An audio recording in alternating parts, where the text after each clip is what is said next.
entuziastai tautinės lietuviškos dainos ir šokio. Šiandien aš noriu širdingai padėkoti jums savo ir Antano vardu, kuris čia jums padėjo tą vakarą suruošti, surinkti ir pamaitinti ir puoselėti tą dainą. Malonu išgirsti iš jūsų lūpų tas senoviškas dainas, tas malonė širdžiai kiekvienam mūsų tautiečiui. Malonu šiandien, kad mes visi taip nusprendėm iš jūsų lūpų tas dainas perduoti ir ateinančioms kartoms, įrašyti juostą, kad galėtų gal mūsų gyvenimo tarpas bus ir netoks ilgas, galbūt kai kuriems mums reikės, kaip ir pridera pasauliui, tas suridytam šitaip išeiti iš gyvenimo ir kartu būtų skaudu, kad nusineštumėm ir su savo gyvenimu kartu ir tas šaunias mūsų tautos dainas, šaunius posakius, vat ir anekdotus, kuriuos čia išsakėte šį vakarą.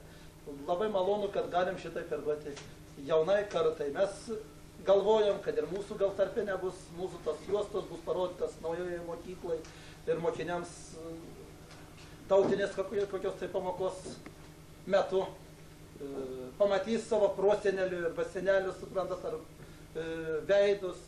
Ir mūsų nėra brangesnio turto, kaip išgirsti savo kaimiečio, savo regiono arba kaimo arba kolūkio savo žmonių balsus. Vat aš norėčiau, kad sekanti vakaronė būtų, va čia yra čia jaunų mergaičių, suprantat, ir entuziastų, kartu gal ar pasikvietus jaunus žmonės mūsų, padaryti vakaronę irgi tokią, kur skambėtų jaunų lūpų ir jaunų žmonių balsuose tos širdžiai brangios ir graudžios tos vat, mūsų godos visos dainos. Labai malonu, kad šiandien jūs susirinko čia. Ačiū širdingai. Mes norim kiekvienam jūsų čia sėdinčiam širdingai padėkoti už tas dainas ir už dainas tai, kad jūs visą gyvenimą mūsų tautą šlovintumėt dainom. Tik jūs prisimenat, kada rugius pjaudavot, galų laukė išpjovė pradą ir daina. Nebuvo galvos tada ir sukimo, kad vat šnapso gerti arba ten vartytis patvoriuose kur nors. Būdavo tiesiog malonu ir aš tos laikus atsimenu, bet vat gaila, kad tie laikai praslydo pro mano atmintį. Studentauti reikėjo viską taip jau trumpai ir paskui užgožė įvairių negerovių, represijų laikai ir mes negalėjom net už virtuvėse, uždarytais langais, kartais patyliukais ir tas dainas prisimindom. Dabar tokie pasidarė laikai, kada galima atvirą burną dainuoti ir labai džiugu, kad visvadiškiai ir visi ventiškiai ir kalniškių žmonės, va šiandien man tiek širdžiai smagu, kad iš kalniškių suvažiavusių yra žmonių, kad visi mėgstantis dainą susirinka. Žinoma, čia netalpina salė, kurie norėtų padainuoti ir daugiau žmonių yra, tačiau šiandien branduolys čia susirinkęs ir širdingai ačiū. Aš noriu su savo darbo partneriu Antanu įteikti jums po vieną gėlytę, kad jūsų tos dainos nenuvystų kaip šitos gėlės, kurios mūsų Antanas gerbiamas atnešė šiandien jums. Ja norim įteikti.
jaunumo paslaptis.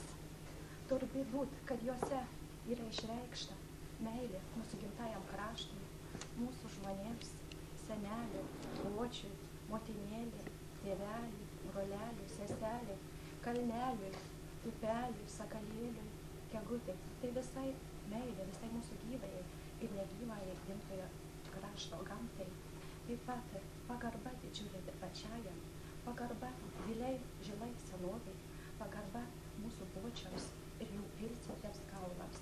Liaudies daina tai didžiulių vertybių, dvasinių vertybių gausybės ragas, iš kurio mes semiamės dvasinės tvirtybės. Tai yra didžiulė palaima klausytis tokių dainų. Tai yra tiesiog stebuklas, kuris veikia mus į mus.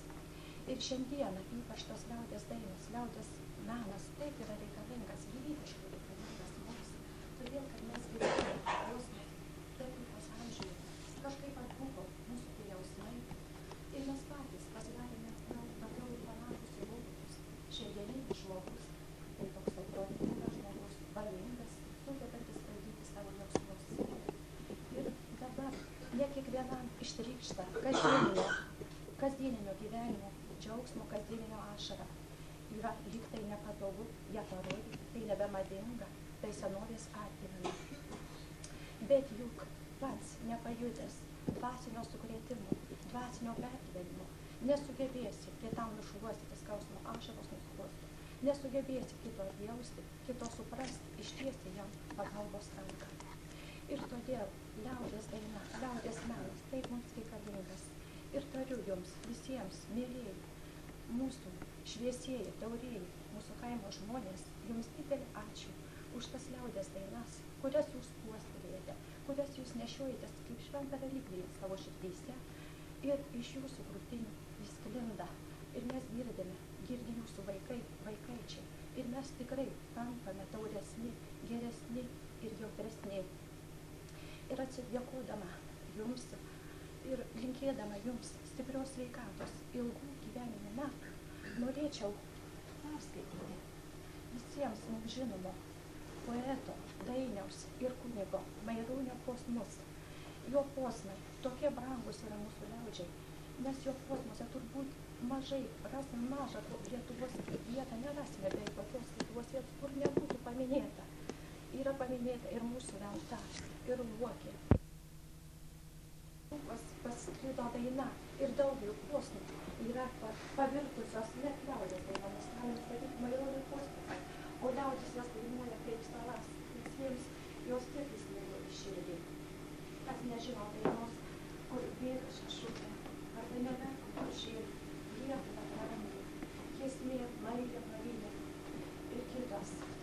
Ir aš jums linkėdama ir dėkodama dar kartą iš visos širdies noriu paskaityti posmus, kurie parodo tautinės dainos nemirtingumą, jos gyvybingumą ir jos galybę.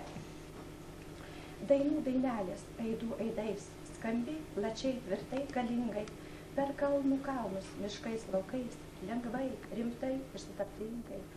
Į vieną giją susipynę, apliekit Lietuvą tėvynę, skambiai, plačiai, galingai. Tautos dainelė, tu išlikai, viena, kad žuvo didžiavyriai, kai slėgė sunkus vargų laikai,